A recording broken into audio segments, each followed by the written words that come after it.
Good morning. Welcome to the First Unitarian Church of Cincinnati. I am Doug Gerard, this morning's worship associate. Our church is a place where you are free to be you. So bring your questioning mind, your expansive heart, your entire self to this beloved community. Our mission is to welcome all with love, to support learning and spiritual growth, to serve our wider community, and to work for justice, equity, and inclusion. Please make sure to read the announcements and inserts in today's order of service, where you can find important information regarding accommodations and upcoming events. This morning, you should have received an email and texts alerting you to a church concern. Unfortunately, some people received either no texts or only the first one or two. The messages said that a man who has threatened all Cincinnati UU churches in the past has been released from a psychiatric hospital. The police and prosecutors' offices are well aware of the situation, and our lawyer advises us to be alert, but not to be alarmed. Our ushers and greeters are aware of our security protocols, and we will update the congregation when we receive more information. Yes. I believe it is, yes. The flowers today are given by Mary Mark to acknowledge March birthdays. Happy birthday to all March celebrants. Before we wave and greet our neighbors, Dan Schneider has an announcement.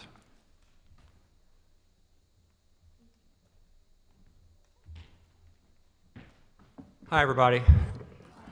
Today is Advocacy Sunday. What is that? Well, you'll find out. Go to the Ellen Hall room. There is a half sheet right here that tells you about it.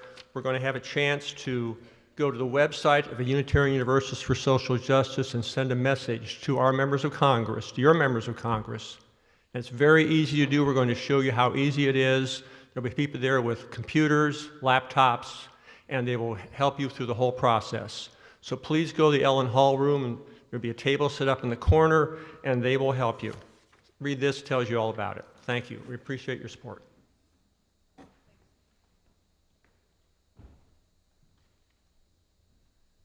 Now let's take a moment to greet our neighbor.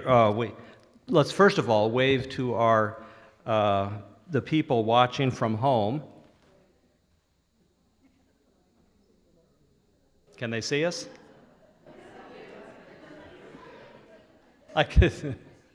Okay.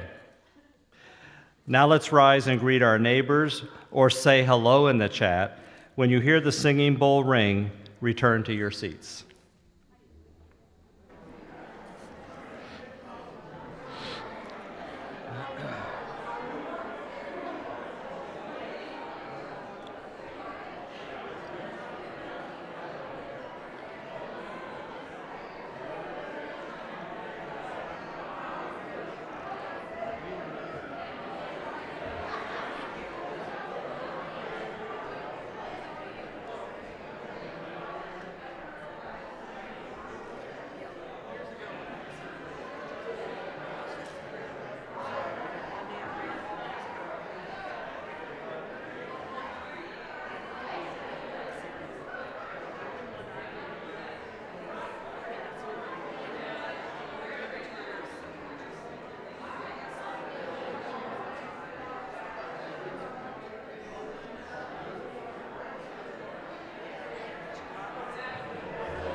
Thank you.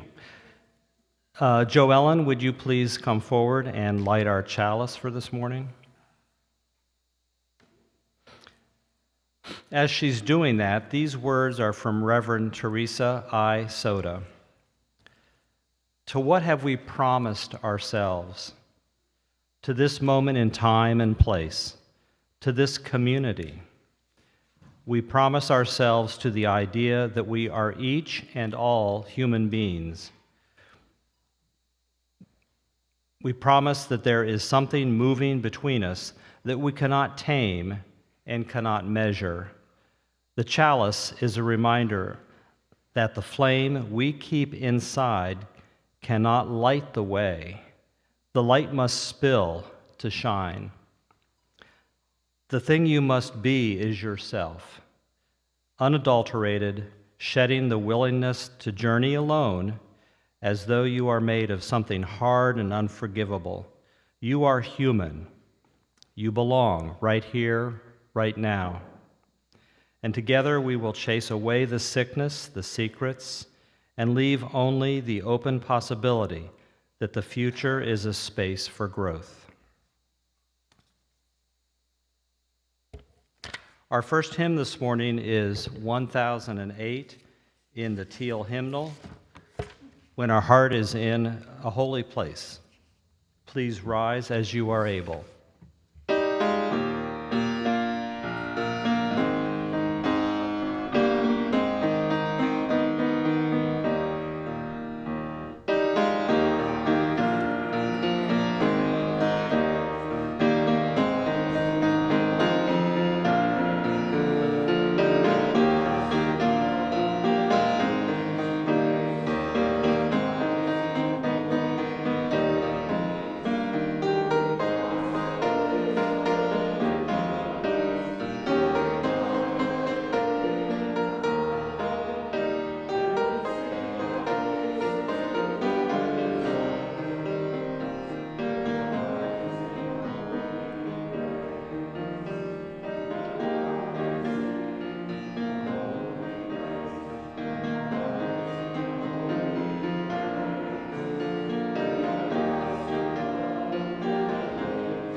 Our message for all ages this morning is entitled, What the Turtle Taught Theodore Parker, which Nancy Sawyer will share with us.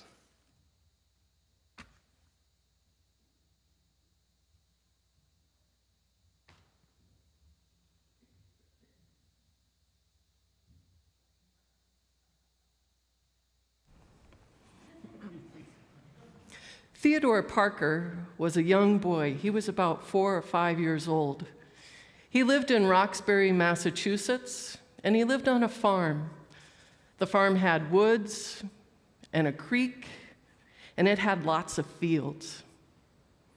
It was a hot summer day, and Theodore was walking through the fields. It was really tall grass. And you know how you take a stick and you sort of whack at the grass? He's sort of whacking his way through the grass so he could get to the creek. And he got to the creek, and he sat down, and he took off his shoes, and he put his feet in the cool water of the creek. And he was enjoying the sun and the cool water. And all of a sudden, on a rock beside him, he saw a turtle. Now, when Theodore was in town, he had seen the older boys take their sticks and hit turtles and hit other animals. And sometimes those older boys were even mean to other people. And you know, a lot of times young kids, they want to be like the big kids. They look up to them. So Theodore took his stick and he was about to hit the turtle, but he didn't. Something inside him stopped the stick in mid-air. Theodore felt bad. He was about to do something bad. So he got up. He left his stick by the creek. He didn't need that stick anymore.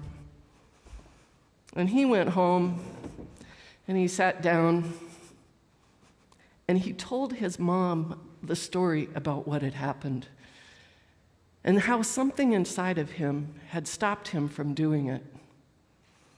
And his mother said to him, "Theodore, that force inside you was the voice of conscience. Always pay attention to it. Always follow what your conscience tells you.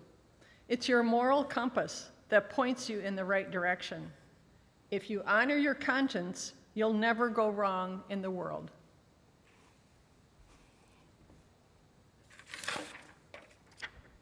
So this is the real Theodore Parker.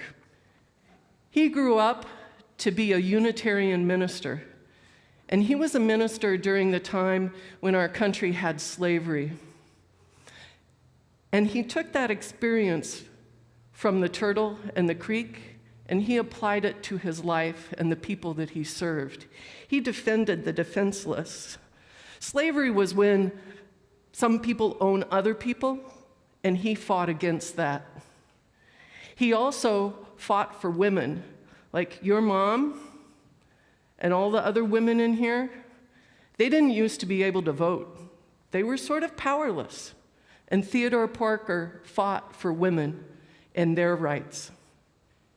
And it all started on that day in the summer by the creek when something inside him stopped him from hitting that turtle. And that's our story for today. Thank you.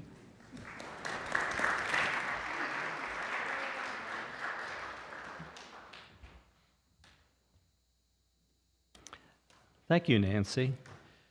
Now let's sing our children to their religious education classes.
Good morning. I'm Beth Lutz. I'm on the Stewardship Committee. Yes? Did I do that right? Does it say yes? Okay. I'm up here again to talk to you about our pledge drive. We are 2 weeks into it, and we have 1 week left. The final day to get your pledge in is next Sunday, March 31st. So far, we're projecting a 12 to 15% increase versus the pledges last year. That you may recall that our goal is 17%, which again is ambitious. We think we can get there, though. Here's the numbers where we are so far. 2/3 of those from households that have pledged in the past have already made their pledge, so we're still looking for pledges from that remaining 1/3 who've been steadfast supporters. 1/3 of paused pledgers have made pledges this year, which I think is fantastic. And half of our new members have made pledges. So let's do this. If you're planning on making a pledge, but you haven't gotten around to it yet, now's the time to do it. There's 3 ways to make your pledge. You can do it online in Breeze. If you just go to the first page of the church's website, there's links that'll take you right to the pledge form. You can do it in person. Look for the lady in the white hat. I will be happy to take your pledge right outside after the service. Or you can talk to your canvasser, who probably has reached out a couple times by now. If this is your first time pledging, or it's been a while since you pledged, even a small amount, $1 a day, $10 a week, could really make a huge difference towards helping us reach this goal. So thank you all so much for your participation, and I hope we meet our goals this year. I'd like to introduce John and Mary Kay Tensing, who are going to give some testimonial about what First Church means to them.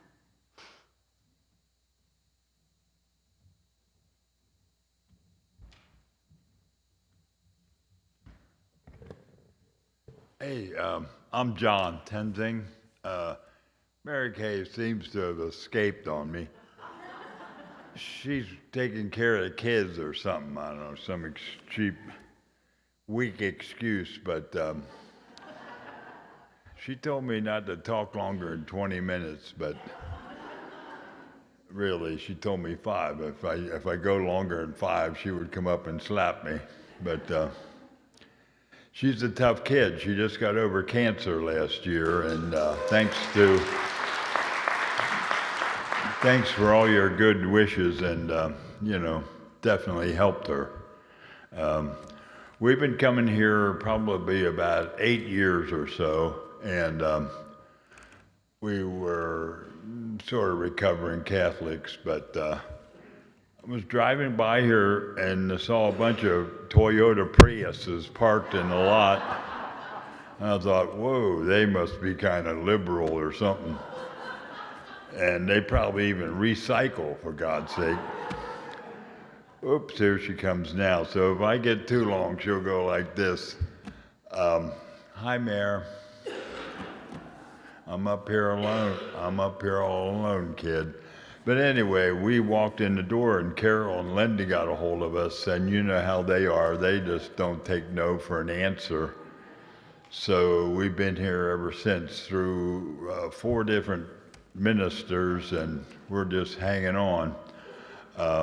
But we greatly contribute, to the fundraisers, whatever. We've been part of different groups. I lead one of the small groups. Mary Kay participates in one of the small discussion groups, and any education group, or you're never too old to learn. Pushing 80 like I am. She, like I said, she was supposed to be helping with the kids today, but apparently there's no kids to help with. But I've done a couple things. I've been in choir for a little bit, but I really wasn't very good at that. And I've also tried to ring bells, but it's hard to do that when you can't count to 4. You gotta know what the beat is, whatever. We help out with a jazz concert setup, and that's always fun. We've learned quite a bit from informational groups that people have offered, and there are just so many people here that have been such an inspiration to us, mostly friendly, but it's really been a joy that we found this church, and one of the better things we've ever found in our life. We work sort of cradle Catholics, and we were working our way to further and further liberal churches. We ended up at Xavier University, and just kind of still couldn't quite handle the church anymore, so we came here, and thank God we did. But as I said, we happily contribute to the pledge drive, and I'm one of the canvassers, so if I send you a note, please, we'll be in talk, okay? I see a couple of you here. We'll talk one-on-one. Thank you.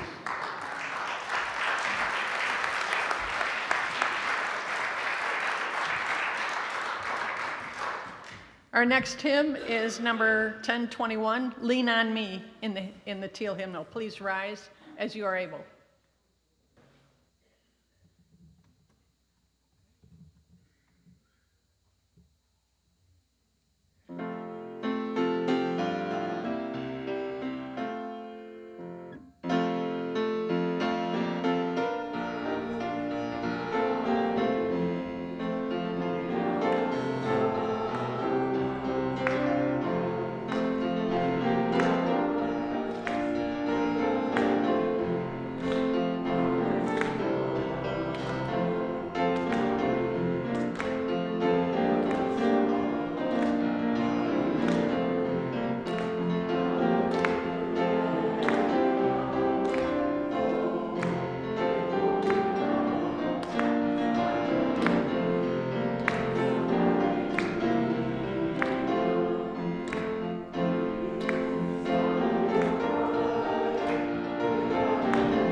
I'm going to do the reading now.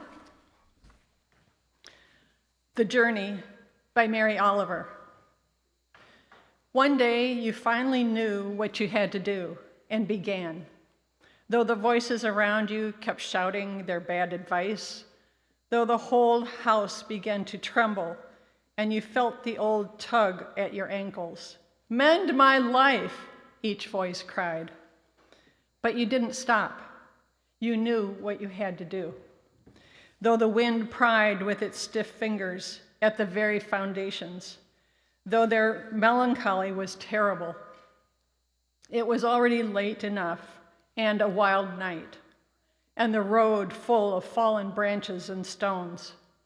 But little by little, as you left their voices behind, the stars began to burn through the sheets of clouds, and there was a new voice, which you slowly recognized as your own, that kept you company as you strode deeper and deeper into the world, determined to do the only thing you could do, determined to save the only life you could save.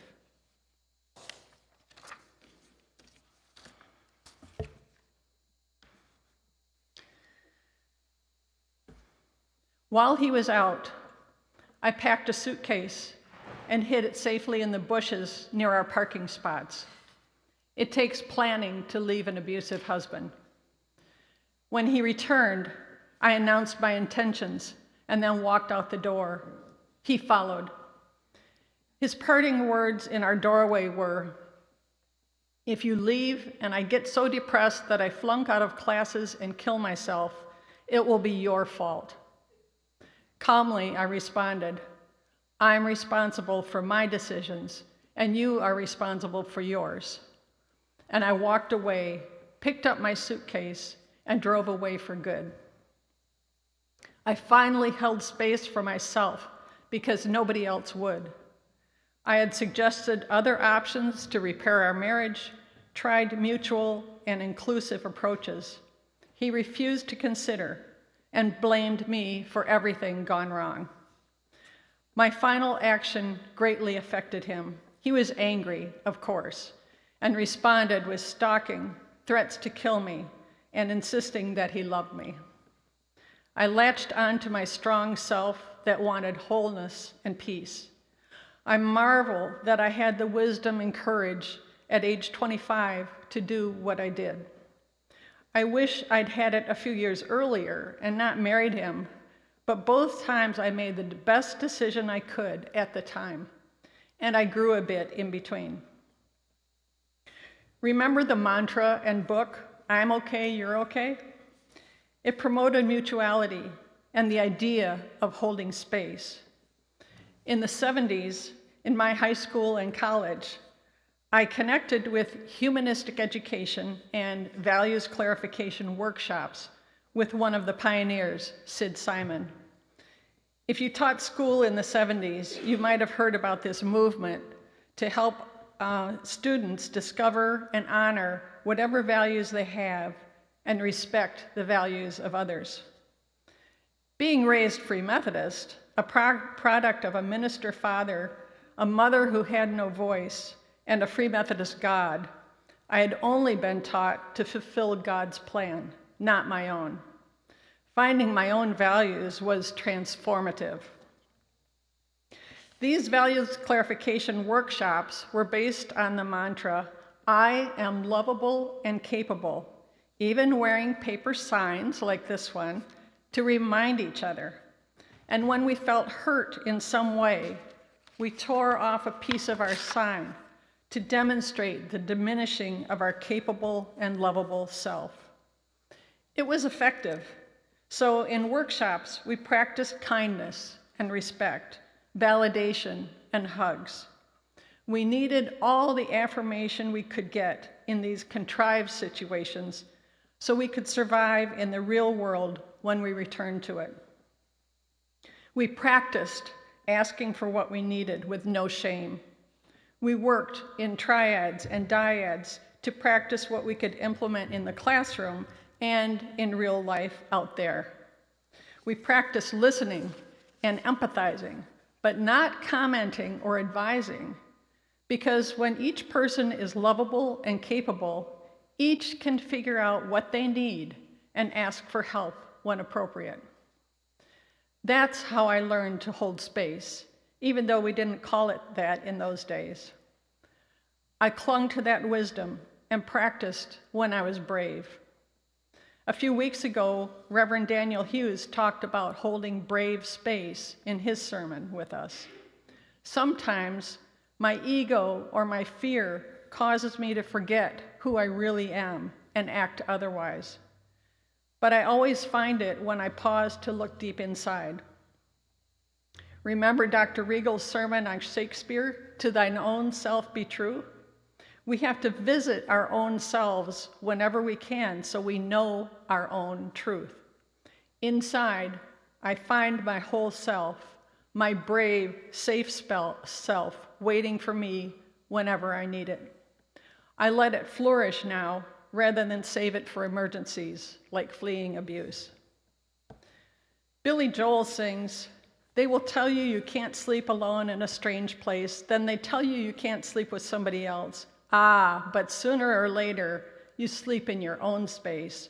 Either way, it's okay, you wake up with yourself." And in the same song, "I still belong, don't get me wrong, and you can speak your mind, but not on my time."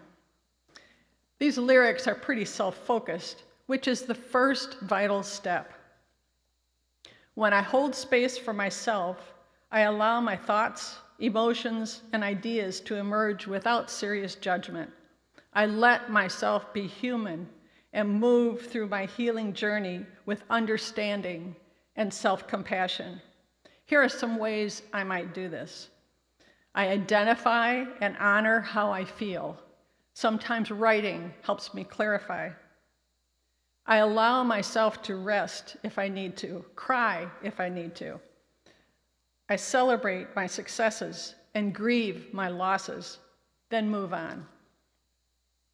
When I practice self-compassion and allow my healing process to unfold as it will, I free myself from anguish and angst.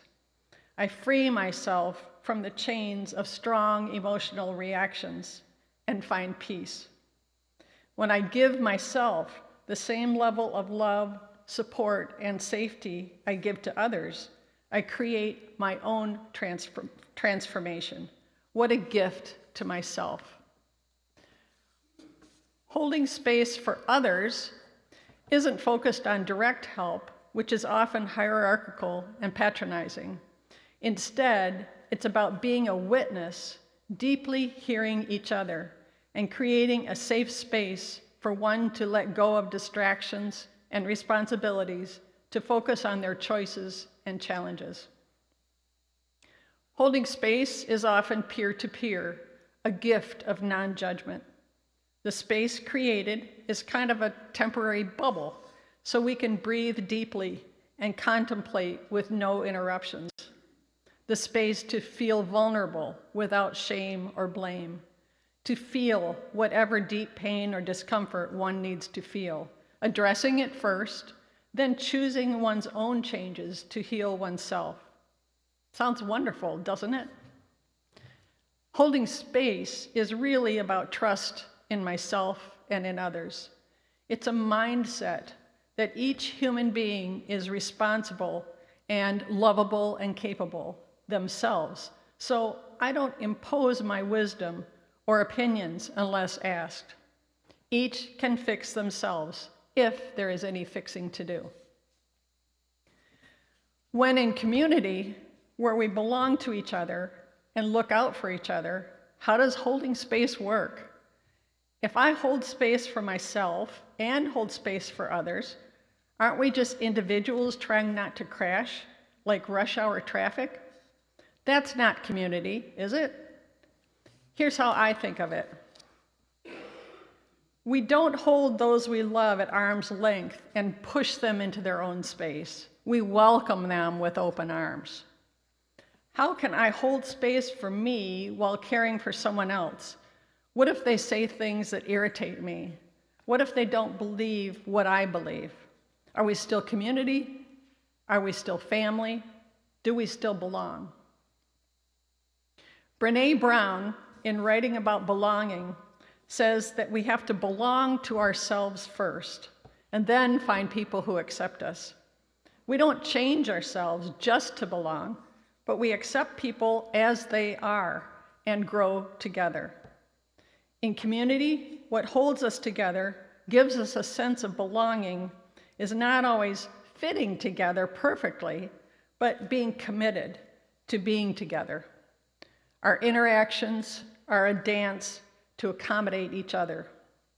At First Church, it's expressed as a covenant, an agreement to treat each other with love and respect. In families, there may be a license for the legal part, but it's really about a commitment to be together. Holding space becomes one way to practice love and respect, which holds us together and allows each of us to shine as bright as we can. It's easy to follow popular culture of tribalism, dualistic thinking, punishment, and walls. It's up to spiritual people who know better to practice respect, love, support, validation, and trust, which is really another word for faith in ourselves and each other. We're waking up and writing a new narrative rather than sleepwalking through life. Holding space is powerful because it helps to create favorable conditions for my inner healing intelligence to shine. Sure, sometimes I need help in creating those conditions, but always the real healing comes from within. When you're able to shift from a flight or fight response into the rest, digest, and heal state, your mind and body have the resources and safety to do what it does best: heal and return to equilibrium. Holding space creates an environmental context that allows you to shift into this healing state. Here are some examples of holding space in the world. We literally hold space in traffic so everybody is safe. We hold space for other cars and trucks to drive the way they need to, and I also hold space for my own driving needs so everybody is safe. It's driving with respect and defensiveness. We hold spaces for cars to park, and I get annoyed when a parked car slides over the line and uses part of the space I wanted. Music also illustrates holding space. Each note has its place on the page, its sound and vibration in the air, and its function in the tune. Together, it's harmony, or not, but we try to make music together. We could all sing or play the same note, but it wouldn't be as rich or inclusive. Holding space is an emotional oasis and a mindset as we wrestle with changes at First Church. In what ways does First Church already hold space for each other? We have committees, teams, board, minister, staff, restorative circles, trainings, book groups, music groups, guests in the pulpit, religious education, social justice work, etc. Extended ministry holds space for those in pain. We trust each other to carry out the mission of First Church, and we trust our minister to see things we cannot and lead us in the direction we say we want to go. In what ways are we challenged? Do we hold space for people from other cultures and fluid genders and abilities to honor themselves and their needs? Or do we insist they conform to cis white privilege to belong to our beloved community? Do we really hold space for others, or do we let ourselves sprawl and take over others' space? Once, when I had a single symphony ticket, the stranger beside me took over the armrest between us and sprawled enough that I had to scrunch to keep from touching his legs and arms. No, we don't want to sprawl into others' space, but hold it for them. We each deserve our space. First Church has experienced trauma and collectively holds space to heal. While we are on a great path collectively, individuals may still need healing along the way. Do we hold space for them or expect them to heal on our collective timeline? Aren't we all doing the best we can? It creates tension to hold space for ourselves and others at the same time. But I think that's the beloved community we want. Can we live with a little tension to have beloved community? It's a paradox, really. that holding space for others can also create and expand loving space within me, not for sprawling, but to welcome others. Openness begets openness. Holding space enlarges my heart. Holding space in community creates beloved community where we all can thrive. As I hold space for you and you hold space for me, we both expand as individuals and as a community. Our openness creates more openness. Whether it's holding space for yourself, holding it for someone else, or letting someone hold it for you, this act is a powerful catalyst to create a safe community for deeply powerful and transformative emotional work to be done. It's not a magic wand, but a space within which we can do our own emotional work. Transformative emotional work, also referred to in the Enneagram class, and holding space are hard work that takes time, but we also can make small shifts now. We can begin transformation and holding space in real time, in coffee hour, in our families, in committees and teams. We can do it today. One simple way is to listen. When I listen more than I talk, I show respect and interest. I trust what another is saying to be true from their point of view. Even in the middle of a high conflict, if we truly listen so that others know they've been heard, we open a path to understanding rather than conflict. Our minister knows this. Restorative Circles group knows this. Extended ministry knows this. Committee on Right Relations knows this. They all practice this, and we can too. Listening to understand does the least harm and offers transformation, even if disagreements still exist. Besides listening, how else can we hold space today? We can focus our attention on the positives of the work of our church and all the people in it who work to show us a possible better way. Validate all persons' best intentions and their work, and their just showing up. Ask clarifying questions and listen to the answers. This is how we demonstrate love that transforms us into and continues beloved community.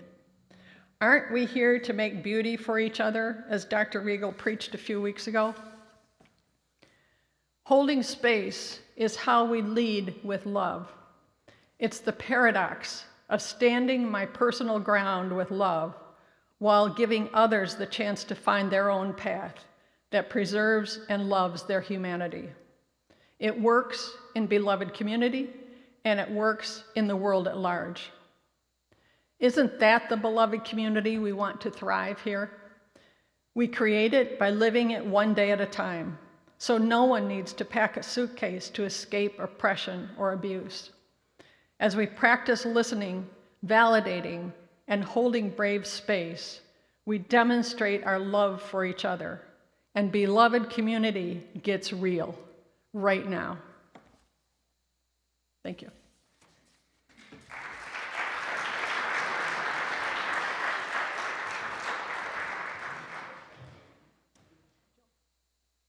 Oh, wait, closing words. Sorry. Okay, the closing words are a responsive reading. It's in your bulletin. Let peace reside in your heart.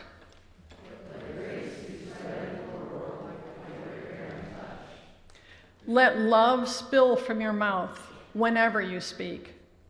Move from this space, carrying the blessings and responsibilities of living in community with you.